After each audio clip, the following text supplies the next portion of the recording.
विकास भैया ई सिस्टम कैसन बा?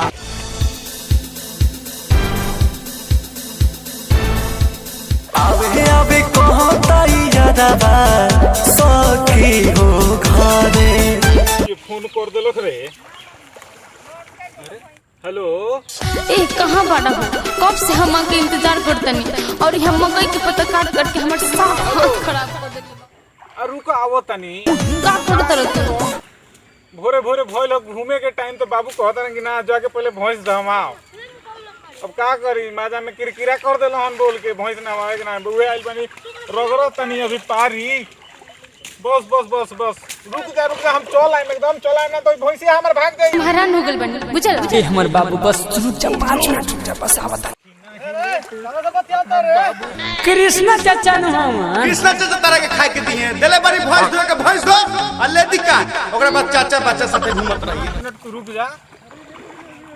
एकदम तारा लगे 5 मिनट में आ जाए। तनी खोरा औरी वेट ज्यादा होखी नहीं लेट अपना बाबूजी के भैंस ना हवा गया। जल्दी जल्दी काम निपटा के जाई भेंट करे तो ये अब लेदी काटे के बुला लेलन। हमार तो खूने गरम कर देता ना यहाँ भेंट कर जरूरी बहे दे। ये करे जा काहे खिसिया करू हो रुको ना बस।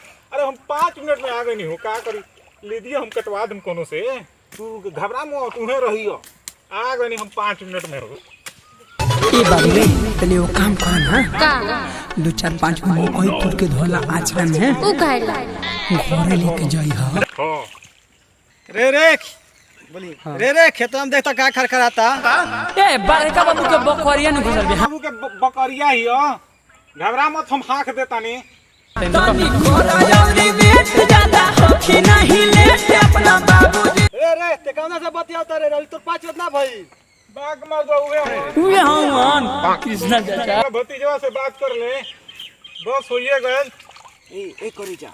अरे रुको ना हो मात्र 5 मिनट रुक जा पानी पिया देल माने अब आओ आइए गनी हो।